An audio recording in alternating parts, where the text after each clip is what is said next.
खबर तफसील से शाहीन बाग मामले पर सुप्रीम कोर्ट ने मरकज को नोटिस जारी किया है। दिल्ली हुकूमत को भी नोटिस जारी किया गया है। अदालत ने कहा है कि गैर मुअय्यना मुद्दत के लिए अवाम सड़क को बंद नहीं रख सकते और एहतजाज के नाम पर लोगों को परेशान भी नहीं किया जा सकता। एहतजाज के लिए कोई जगह मखसूस होनी चाहिए। अदालत ने कहा अब इस मामले में अगली समाअत 17 फरवरी को होगी। शाहीन बाग के मसले पर जो 58 दिन से लगातार प्रोटेस्ट जारी है, जो पूरी दिल्ली की जनता, यूपी जाने वाले और हरियाणा से लोग, फरीदाबाद से लोग आने वाले जो त्रस्त हैं और जो जनता वहां पे रहती है वो त्रस्त है, इस बारे में नोटिस जारी कर दिया है 17 तारीख की डेट के लिए। भारत सरकार को, दिल्ली सरकार को, दिल्ली पुलिस को जवाब दाखिल देने के निर्देश किए हैं। इसके अलावा सर कोर्ट की टिप्पणी क्या थी? कोर्ट ने इसमें कहा है कि क्या ऐसी रोड को पब्लिक ब्लॉक कर सकती है जो सार्वजनिक जगह है, और प्रोटेस्ट जो भी होते हैं, प्रोटेस्ट तो बिना परमिशन के पार्क में भी नहीं हो सकते। ये तो रास्ता सिर्फ ब्लॉकेज करने का मामला है, तो इसको काफी गंभीरता से लेते हुए 17 तारीख को कोर्ट ने निर्धारित की है। शिफ्ट करने की बात भी कही है कि अगर इसको देखिए, अभी कोई शिफ्ट करने की बात नहीं कही न्यायालय ने। 17 तारीख को जो सुनवाई होगी और उसके बाद जो तय होगा कि क्या किस प्रकार से कोर्ट निर्णय लेती है। उधर शाहीन बाग में मासूम बच्ची की मौत के मामले में आज सुप्रीम कोर्ट में सुनवाई हुई। कोर्ट ने मरकज और दिल्ली हुकूमत को इस मामले में नोटिस जारी किया है। आपको बता दें कि शाहीन बाग में खवातीन के एहतजाज के दौरान एक बच्चे का इंतकाल हो गया था। दरअसल गुज़िश्ता दिनों इस मामले पर बाल शक्ति इनाम याफ्ता गुणरतन सदावर्ते ने चीफ जस्टिस SA बोबडे को खत लिखकर इस मसले पर तवज्जो देने की दरख्वास्त की थी। अपने खत में सदावर्ते ने CGI से गुजारिश की थी कि वो बच्चों को एहतजाज से दूर रखने के लिए हिदायत जारी करें।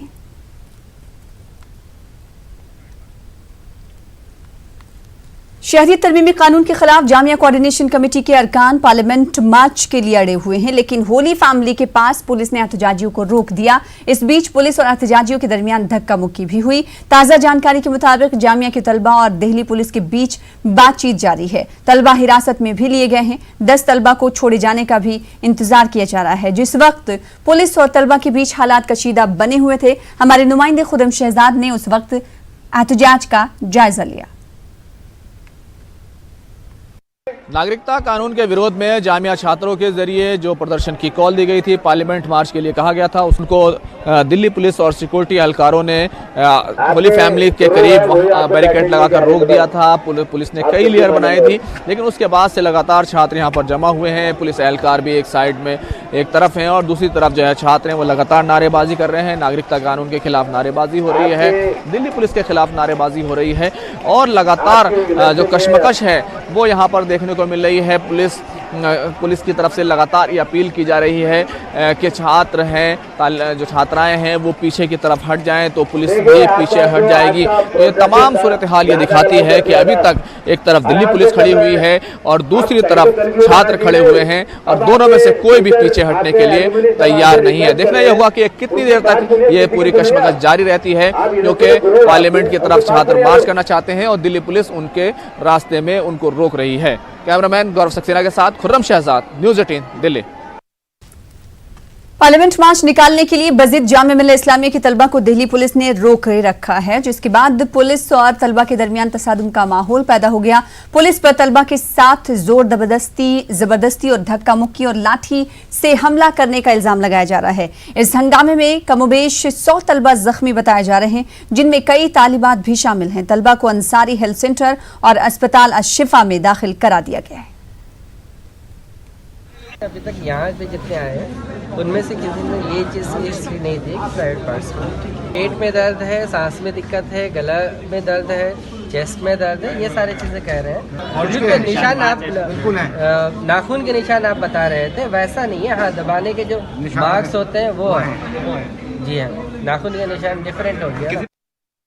उधर मुंबई शाहीन बाग का एहतजाज, जो कि मुंबई के नागपाड़ा मोरलैंड रोड पर जारी है, आज 15वें रोज में दाखिल हो चुका है। मुंबई शाहीन बाग में हिस्सा लेने वाली खवातीन और समाजी कारकुनान को मुंबई पुलिस ने 149 का नोटिस दिया है। दिगर दफात के जरिए पुलिस अफसरान मुंबई बाग के शुरका पर समाजी दबाव बना रही हैं। मुंबई म्युनिसिपल कॉर्पोरेशन की असिस्टेंट कमिश्नर की शिकायत पर मुंबई म्युनिसिपल कॉर्पोरेशन एक्ट की दफा 313 और 314 के तहत जेर तामीर मोरलैंड रोड के काम में रुकावट डालने के इल्जाम के तहत मुंबई पुलिस ने एफआईआर दाखिल की है। एहतजाजियों का कहना है कि मोरलैंड की तामीर का काम काफी दिनों से बंद था।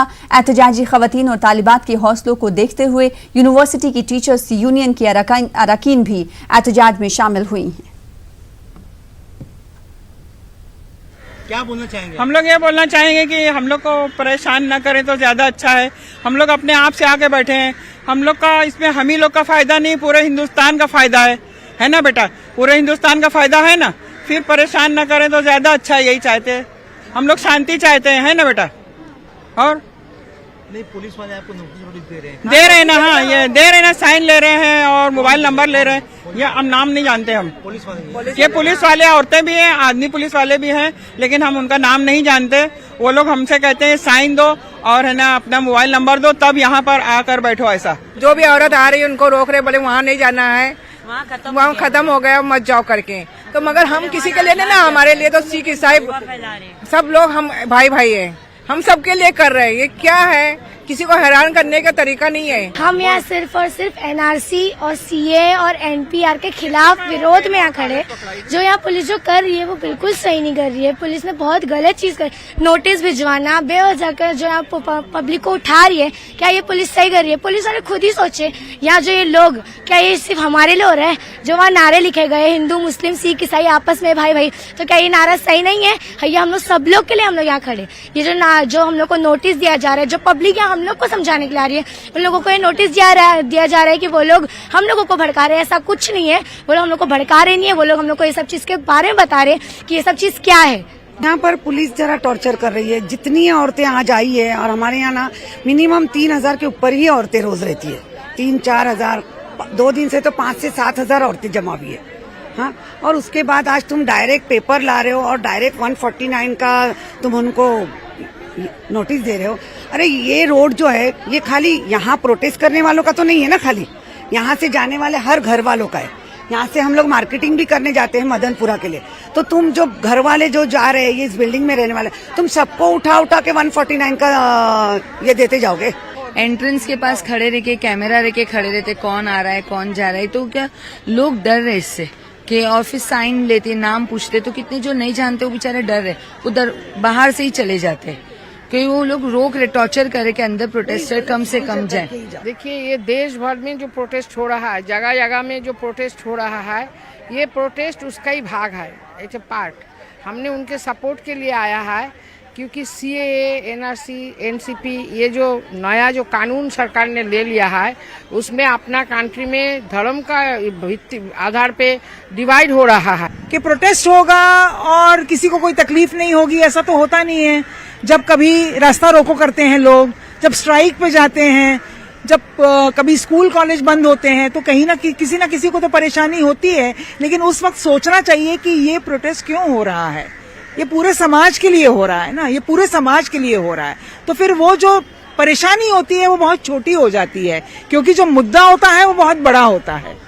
सुप्रीम कोर्ट ने आज शाहीन बाग एहतजाज के मुतालिक जो है वो सुनवाई करते हुए एक बयान दिया कि रोड ब्लॉक नहीं होना चाहिए, इससे जो है वो आमदोरफ्त में दुश्वारी पैदा होती है। मुंबई का मोरलैंड रोड जो कि आजकल जो है मुंबई का शाहीन बाग बना हुआ है, ये भी ऑक्युपाइड है ख्वातीन एहतजाजियों के जरिए। ख्वातीन एहतजाजी यहाँ पर जो है वो बैठी हुई है। मुंबई पुलिस कोशिश कर रही है कि इनको यहाँ से हटाया जाए, और इसी तनाजर में जो है मुंबई पुलिस ने इन्हें 149 का नोटिस भी दिया है। इनमें कई ख्वातीन भी शामिल है, और इनको जो है वो हटाने और इनके खिलाफ कानूनी कार्रवाई करने की मुकम्मल कोशिश की जा रही है। लेकिन इसके बावजूद भी ये ख्वातीन यहाँ से हटने को तैयार नहीं है। क्या आपको पसंद? मनी के साथ Muizuddin, news 18 Mumbai. Mumbai municipal corporation के असिस्टेंट म्युनिसिपल कमिश्नर ने मोरलैंड रोड के काम में रुकावट डालने के इल्जाम के तहत मुंबई पुलिस में एफआईआर दर्ज कराई है। मुंबई शाहीन बाग में शामिल एहतजाजियों और समाजी कारकुनान का एक वफ्द बीएमसी कमिश्नर से मिला और मोरलैंड रोड की अधूरी तामीर को तकमील तक पहुंचाने के लिए मदद फराहम करने का यकीन दिलाया। इसके साथ ही एहतजाज को जारी रखने की भी बात वाज़ेह की। दूसरी जानिब समाजवादी पार्टी एमएलए और मकामी म्युनिसिपल कॉर्पोरेटर रईस शेख ने वजीर आला उद्धव ठाकरे को खत लिखते हुए म्युनिसिपल कमिश्नर की शिकायत की है। जो असिस्टेंट कमिश्नर ने किया बिल्कुल ही गलत बात है। पूरे हिंदुस्तान में जो है सीए एनआरसी के खिलाफ प्रोटेस्ट चल रहे हैं। अलग अलग जगह पे हम लोग रास्ते पे प्रोटेस्ट चल ही रहे हैं। कहीं भी म्युनिसिपल कॉरपोरेशन ने इसकी शिकायत पुलिस से नहीं की। आज जो किया गया है वो किसके दबाव में किया गया है, इसके सिलसिले में मैंने मुख्यमंत्री को आज लिखा है और मैंने आयुक्त को भी लिखा है कि इस पर कार्रवाई होनी चाहिए, क्योंकि जो आज असिस्टेंट कमिश्नर ने किया है वो महाविकास अघाड़ी की सरकार को भी बदनाम करने का काम किया है।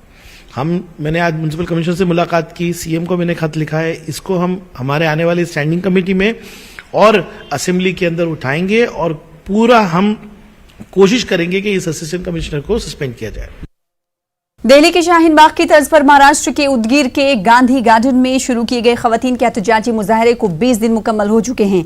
इस मुजाहरे में कसीर तादाद में खवातीन शिरकत कर रही हैं। खवातीन एहतजाज को लेकर इतनी संजीदा हैं कि बारिश में एहतजाज के लिए लगाए गए पंडाल छोड़ने के लिए तैयार नहीं हैं और ऐसे हालात में भी सीए की वापसी के लिए नारे लगा रही हैं। बारिश की वजह से सर्दी में भी यहाँ जबरदस्त इजाफा देखने को मिल रहा है, लेकिन खवातीन एहतजाज को खत्म करने के बिल्कुल खिलाफ हैं। यहाँ स्कूली बच्चे हुब्बुल वतनी और कौमी यकजहती पर मबनी नज़में पढ़ रही हैं, तो हुब्बुल वतनी से सरशार फिल्मी नगमों को स्टेज पर पेश भी किया जा रहा है। यहाँ मुंबई, दिल्ली और दीगर शहरों की यूनिवर्सिटियों से तलबा और तालिबात के आने का सिलसिला भी जारी है। इस एहतजाज में अब पूरे ताल्लुकात की खवातीन हिस्सा ले रही हैं और मरकज से सीए की मनसूखी, महाराष्ट्र के वजीर आला उद्धव ठाकरे से रियासती असम्बली में सीए की मुखालिफत में करारदाद मंजूर कराने का भी मुतालबा कर रही हैं।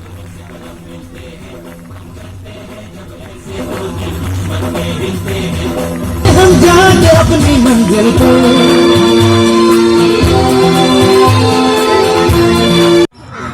ये हुकूमत ने जो हम पर ये सीएए, एनआरसी, एनपीआर का ये जो कानून लाकर, काला कानून लाकर जुल्म किया है, उसके खिलाफ हम एहतजाज कर रहे हैं।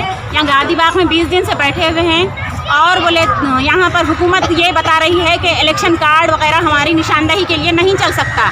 तो हम कहते हैं कि हम उसी बल पर, इलेक्शन कार्ड के बल पर हम हुकूमत को उनकी गद्दी पर बिठाए हैं और उसी गद्दी पर हम उसी तरीके से वापस भी ले आ सकते हैं। ये जो काला कानून है सीए, एनआरसी, उसके खिलाफ हम शाहीन बाग के समर्थक में बैठे हुए हैं।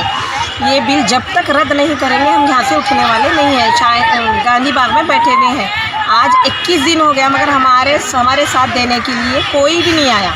जब तक ये बिल वापस नहीं जाएगा हम ऐसे ही यहाँ पे धरना देते रहेंगे, या 1 महीना या 1 साल, जब तक बैठना पड़ा हम जब तक यहीं पे बैठेंगे। और तरह दिल्ली में शाहीन बाग है, उसी तरह उदगीर में गांधी बाग का ये आंदोलन जारी है और ये आंदोलन हुकूमत के खिलाफ जब तक जारी रहेगा जब तक हुकूमत ये एनआरसी और सीए वापस नहीं लेती, क्योंकि आजकल की औरतें बिल्कुल कमज़ोर नहीं हैं। उन्हें अपनी आज़ादी लड़ना खुद आता है, अपना हक लेना आता है, क्योंकि आजकल की औरतें हर कोई पढ़ी लिखी है, एजुकेटेड है। और मैं ये सरकार से अपील करती हूँ कि ये कानून जल्द से जल्द। उधर कानपुर में एहतजाजी खवातीन धरने से किसी भी सूरत दस्तबरदार होने को तैयार नहीं। दिल्ली के शाहीन बाग की तर्ज पर कानपुर के मौलाना जौहर अली पार्क में खवातीन का धरना शांति के साथ जारी था, लेकिन इंतजामिया का ये दावा था कि बातचीत के बाद धरना खत्म करा लिया गया है। लेकिन जब ये बात मंजर आम पर आई कि पुलिस ने इतवार की रात जबरन जौहर अली पार्क से खवातीन को हटाया, इसके बाद आज फिर खवातीन की बड़ी तादाद धरना करने को बजिद नजर आई। हमारे नुमाइंदे श्याम तिवारी ने जायजा लिया। कानपुर में महिलाओं के विरोध प्रदर्शन का सिलसिला लगातार जारी है। सीए के नाम पर जो 34 दिन पहले धरना प्रदर्शन का सिलसिला शुरू हुआ था, उसे कल रात में पुलिस प्रशासन ने जबरन हटाने का प्रयास किया, जिसके बाद से लोगों का विरोध लगातार जारी था। हालांकि पुलिस और प्रशासन के लोग महिलाओं को समझाने का प्रयास कर रहे थे कि वो अपने इस धरने को खत्म कर दें, लेकिन महिलाएं किसी भी कीमत पर मानने को तैयार नहीं थी, जिसकी वजह यह है कि वार्ता लगभग विफल होती नजर आ रही है। और इसके बाद ये महिलाएं जो कि एक गली पर जाकर के बैठ गई थी, अब सड़क पर आ गई हैं और सड़क पर उन्होंने धरना प्रदर्शन करना शुरू कर दिया है। आपको बता दें कि ये महिलाएं मोहम्मद अली पार्क में दोबारा जाने की जिद पर अड़ी हुई हैं और लगातार उनके समर्थन में लोगों की भीड़ जुटती चली जा रही है। आपको बता दें कि मोहम्मद अली पार्क में महिलाएं ना घुस सकें, इसके लिए प्रॉपर पुलिस बल तैनात कर दिया गया है। आप देख सकते हैं कि पार्क के हर कोने में पुलिस के जवान मौजूद हैं, पुलिस के अधिकारी यहाँ पर मौजूद हैं। लगातार यहाँ पर मॉनिटरिंग का सिलसिला जारी है। वहीं कहीं ना कहीं अभी भी पुलिस और प्रशासन के लोग मान मनव्वल कर रहे हैं, लोगों से अपील कर रहे हैं कि वे अपने घरों में जाएं और जो सीए के नाम पर ये विरोध प्रदर्शन चल रहा है उसको वो ख़त्म कर दें। आपको बता दें कि 1 दिन पहले ही पुलिस ने दावा किया था कि उसने लोगों से बात करने के बाद इस धरना प्रदर्शन को खत्म करा दिया है। लेकिन उसी रात लोग फिर यहाँ पर मोहम्मद अली पार्क में इकट्ठा हुए और धरने पर बैठ गए। उसके बाद कल रात पुलिस ने इन लोगों को जबरन यहाँ से हटाने का प्रयास किया और अब यहाँ पर माहौल बेहद तनावपूर्ण है। श्याम तिवारी, न्यूज़ 18 उत्तर प्रदेश, कानपुर। उधर दिल्ली के शाहीन बाग की तर्ज पर इलाहाबाद में भी खवातीन का धरना जारी है। रोशन बाग में खवातीन के धरने को 1 महीने से जायद हो गए हैं, लेकिन खवातीन का कहना है कि जब तक सीए और एनआरसी जैसे कानून को हुकूमत वापस नहीं लेती उनका धरना जारी रहेगा। हमारे नुमाइंदे सर्वेश दुबे ने जायजा लिया। नागरिकता संशोधन कानून के विरोध में प्रयागराज के रोशनबाग इलाके में मुस्लिम महिलाओं का धरना पिछले 1 महीने से जारी है। मंसूर अली पार्क में इस तरह से महिलाएं बैठी हैं और 24 घंटे ये धरना यहाँ पर चल रहा है। यहाँ पर छोटे छोटे बच्चों के साथ पूरी ठंडी इन्होंने बिता दी। 1 महीने अब हो गए हैं, लेकिन अभी भी धरना ये खत्म नहीं हो रहा है और इनकी एक ही मांग है कि सीए और एनआरसी को सरकार वापस ले। उसको वापस लिए बगैर अब ये धरना खत्म नहीं होगा। पहले ये कहा जा रहा था कि दिल्ली के मतदान के बाद ये धरना खत्म हो जाएगा, लेकिन अभी भी ये धरना यहाँ पर लगातार जारी है और इस धरने को यहाँ पर 30 दिन हो चुके हैं। और मैं बातचीत करूँगा कुछ महिलाओं से जो इस धरने को लीड कर रही है। सारा जी बताइए कि आपके धरने को 30 दिन हो गए हैं, तो किस तरह से आप लोग लगातार धरना चला रही है, कब तक चलेगा ये धरना अनिश्चित काल तक चलेगा, जब तक कि ये कानून रद्द नहीं हो जाता। हमारी सरकार से बस एक ही गुजारिश थी और एक ही मांग है कि इस काला कानून जिसे हम कह रहे हैं ये एनआरसी सीए को वापस ले ले, और जब तक वो लिख के नहीं देंगे ये धरना 30 दिन को क्या 30 महीने भी जारी रहेगा। हम लोग यहाँ से उठने वाले नहीं हैं। जब तक वापस नहीं होएगा हम धरना नहीं खत्म करेंगे। दिल्ली के चुनाव से हमें कोई लेना देना नहीं है। जब तक वो ये काला कानून वापस नहीं लेंगे तब तक हम लोग बैठेंगे, चाहे 30 दिन हुआ है या 30 महीने हो। कौन गरीब आदमी कितना कागज रखा हुआ है जो कागज निकाल के दिखा देगा हैं? और फिर आधार बनवाइए उसमें कुछ नाम डालते हैं और कोई कागज बनवाइए कुछ और नाम डालते हैं। हर तरह का तो उसमें नाम डाला। कितना लोग हम लोग दौड़ के जाएंगे कागज सही करवाएंगे। तो आपने जब परसिक्यूटेड लोगों को बुलाने का नागरिकता देने की बात कही तो हमें उससे कोई परेशानी नहीं है। You are most welcome to call anyone in the country. आप जिसको बुलाना चाहते हैं, we are also there to help them out. लेकिन आप परसिक्यूटेड माइनॉरिटीज़ आप जो कह रहे हो, आप उसमें जो आपकी माइनॉरिटी यहाँ पर है आप उनको भी प्रोसिक्यूट कर रहे हैं उनके साथ। एक्चुअली जब आप उनमें जो चीज़ें आप मांगते हो, जो आपने जो उसमें सर्टिफिकेट्स मांग कर रहे हैं आप, वो सर्टिफिकेट्स कोई भी आम जनता देने उसमें नहीं है। आप इतने पुराने कागज़ मांग रहे हैं। लोगों के कागज़ बाढ़ में बह जाते हैं, गरीबों के, आदिवासियों के, औरतों के। जो औरतें शादी करके जाती हैं वो इस शहर से उस शहर जा रही हैं। लोग माइग्रेट होते हैं नौकरियों के लिए इस शहर से उस शहर, तो वो अपने कागज़ कहाँ संभालते फिरेंगे। और सर हमने आपको चुना है एज आर गवर्नमेंट, तो गवर्नमेंट जनता चुनती है, सिटीजन्स का चुनने का काम गवर्नमेंट का नहीं है। आप ये उल्टी गंगा बहा रहे हैं कि आप सिटीजन चुन रहे हैं, आप सिटीजन नहीं चुन सकते। बिना लिखित आश्वासन के अब ये धरना खत्म नहीं होगा। इस धरने को 30 दिन हो गए हैं, लेकिन अभी भी महिलाएं धरने पर डटी हुई हैं और लगातार उनका यही आरोप है कि जब तक ये कानून वापस नहीं होगा ये धरना भी खत्म नहीं होगा। कैमरा पर्सन संजू मिश्रा के साथ सर्वेश दुबे, न्यूज़ 18 प्रयागराज। वहीं दूसरी जानिब शाहीन बाग की तर्ज पर गुलबर्गा में भी तजुर्बाती तौर पर एक एहतजाज शुरू किया गया है जिसमें खवातीन शिरकत कर रही हैं। एहतजाज की खास बात यह भी है कि इसमें सिर्फ मुसलमान खवातीन ही नहीं बल्कि गैर मुस्लिम खवातीन भी शामिल हैं। ये खवातीन एनआरसी पर मरकजी वज़ारत दाखिला की यकीन दहानी को कबूल करने से इनकार कर रही हैं। इन खवातीन का कहना है कि हुकूमत वाजे करे कि एनआरसी मुस्तकबिल में भी कभी नाफिज नहीं होगा। गुलबर्गा के शाहीन बाग की खवातीन से बात की हमारे नुमाइंदे जवाद मीर ने। शाहीन बाग की तर्ज पर गुलबर्गा में भी एक तरह से मिनी शाहीन बाग बनाने की कोशिश की जा रही है और ख़वातीन को जमा करने की कोशिश की जा रही है ताकि हुकूमत हिंद तक आवाज़ पहुंचाई जा सके कि गुलबर्गा की भी बिनते हवा हुकूमत के खिलाफ हैं। हमारे साथ कुछ ख़वातीन मौजूद हैं, आइए बात करते हैं वो CAA के ख़िलाफ़ क्यों अपना एहतजाज या सदा बुलंद करें। हमारे साथ मौजूद हैं गुलबर्गा के एक मशहूर डॉक्टर हैं, डॉक्टर सीमा। अच्छा मैडम, क्या लग रहा है आपको, क्यों आप जो है इसके अपोज कर रहे हैं? हालांकि गवर्नमेंट कह रही है कि ये नागरिकता छीनने का कानून है, नागरिकता देने का कानून है। जी, नागरिकता देने का कानून है बेशक, लेकिन यहाँ पर ये जो है मतलब आपने एक पर्टिकुलर कम्युनिटी को जो सेपरेट किया है कि Muslims have been kept out from this in this amendment. तो where other refugees will be awarded citizenship. तो इसके खिलाफ हम लोग आवाज उठा रहे हैं। अपने मुल्क की तहजीब तो ऐसे नहीं है कि आप किसी का मजहब देखा और उसे नागरिकता दी जाए या नहीं दी जाए ये तय करे। तो जो भी अपने मुल्क की तरफ आता है, मदद का हाथ फैलाता है, तो हम उन सबको हम अपनाएंगे। यहाँ पर एक ये मिसाल है इंडिया में कि पूरे मूवमेंट खवातीन लीड कर रहे हैं। अगर यही पार्टियां जो अभी यहाँ लांछन लगा रहे या किसी को बोल रहे हैं, यही पैसे देकर अगर इतना चुनाव के प्रचार में भी इकट्ठा करे तो लोग इकट्ठा नहीं होंगे। जो ये जो बोल रहे हैं, अपने हक के लिए जो लड़ाई लड़ी जा रही है, अपने राइट्स के लिए जो लड़ाई लड़ी जा रही है, इनको ये लोग डाइवर्ट करना चाह रही है। और जब बात आई हक की, तो यहाँ पे आप एनआरसी ला रहे थे, सीएए ला रहे थे या एनपीआर ला रहे थे, पहले हुकूमत लोगों से क्यों नहीं पूछी? इस देश में लोगों के सामने क्यों बातें नहीं रखी? रातों रात क्यों नोट। आगे बढ़ेंगे। रुदौली शरीफ में वाक़ दरगाह हज़रत शेखुल आलम का 603वां उर्स मुबारक आज कुल शरीफ की रसूम की अदायगी के साथ अख्ताम पजीर हो गया। कुल शरीफ की सभी रसूमात अक़ीदत व एहतराम और तुज़्को एहतशाम के साथ अदा कर दी गई। इस मौके पर मुल्क की सलामती, अमन व अमान के क़याम और कौमी यकजहती की दुआएं भी की गईं। देखिए रुदौली शरीफ से खास रिपोर्ट।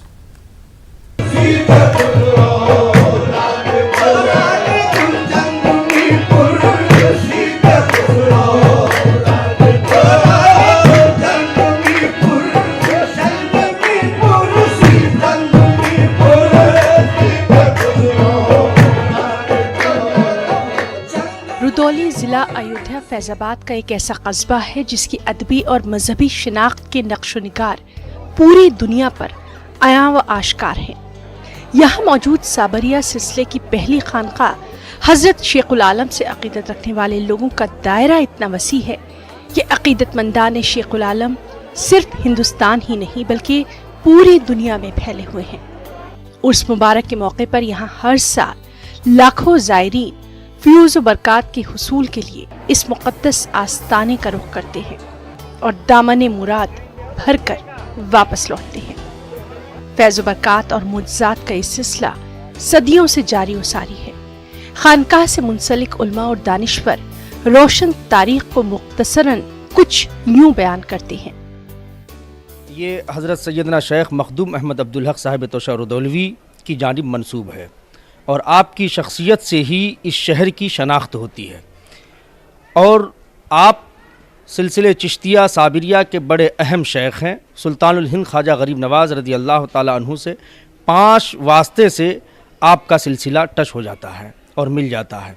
आपके दादा हज़रत शेख दाऊद अलैहिर्रहमा बल्ख से हिंदुस्तान तशरीफ़ लिया है। वो अलाउद्दीन खिलजी का दौर था और आपको अलाउद्दीन खिलजी ने रुदौली और उसके अतराफ़ व अकनाफ की जागीर अता की। मुल्क में जो एक आलम है नफ्सा नफ्सी का और जो एक शिद्दत पसंदी का, सूफ़ियों ने हमेशा इन चीज़ों को कंडम किया और सूफ़ियों ने अपने तबलीग का तरीक़ा इंसानियत और अखलाक की बुनियाद पे हमेशा चुना, जिससे लोग मुतासिर होकर इंसानियत की तरफ मरूब हुए। और जाहिर है कि सूफ़ियों ने हज़रत मोइनुद्दीन चिश्ती से लेके साबिर कलेरी से लेके हज़रत निज़ामुद्दीन औलियो से लेके इनके यहाँ पे कोई भी नफ्सा नफ्सी का माहौल नहीं था। सारे तबके सारे फ़िरक़े के लोग वहाँ पे जाते थे और वहाँ से फैज़याब होते थे और वहाँ से अखलाक और इंसानियत का दर्स लेके आते थे। शेखुल आलम की मौजज़ाती ज़िंदगी का सबसे रोशन पहलू ये है कि उन्होंने बग़ैर तफरीक मज़हब व मिल्लत सभी मज़ाहिब के लोगों को मसावात के पैगाम दिए और किसी भी बुनियाद पर नस्ल आदम में कोई इम्तियाज़ नहीं किया। यही सबब है कि जैसे जैसे वक्त गुजर रहा है, तालीमात शेखुल आलम की अहमियत और इफ़ादियत में भी इजाफा ही हो रहा है। न्यूज़ 18 उर्दू के लिए रुदौली शरीफ से तारिक कमर की रिपोर्ट। मुंबई में मुसलमानों के मसाइल और उनके हल पर डॉक्टर मोहम्मद अली पाटंकर की किताब मुसलमानों के मसाइल और उनका हल के अरबी तर्जुमे का रस्म इजरा अमल में आया। वाज़ेह रही कि डॉक्टर मोहम्मद पाटंकर की किताब के 5 एडिशन मंजरेआम पर आ चुके हैं। किताब के इजरा के प्रोग्राम में अरब ममालिक के सफ़ीर और कौंसलेट के आला ओहदेदारान ने भी शिरकत करते हुए किताब के अरबी तर्जुमे की सताइश की। इस मौके पर डॉक्टर पाटंकर ने कहा कि अल्लाह की रस्सी को मजबूती से थामना और आपसी इत्तेहाद ही मुसलमानों की बेशतर मसाइल का हल है। मसाइल में मुसलमानों के मसाइल पर आज 10 साल पे मैं लिखते आ रहा हूँ, इंटरव्यूज़ दे रहा हूँ डॉक्टर अलाउद्दीन को, और वो इतने इंटरव्यूज़ हो गए कि पहला एडिशन तकरीबन 5-7 साल पहले आएगा। इस बार हर 3-4 साल बाद कोई हिंदी में, कोई इंग्लिश में, कोई अरबिक में होता है। ये फाइनल अरबिक में है, 5वां-6वां एडिशन है, ताकि चूँकि 2 एम्बेसडर्स आने वाले थे, हम उनको फेलिसिटेट करने वाले थे, तो बेहतर चलो इस मौके पर एक अपनी अरबी की किताब का मैं अजरा कर दूँ। खास बात इंडिया में फिलहाल इतना ही। मजीद खबरों के लिए देखते रहिए जी टीवी।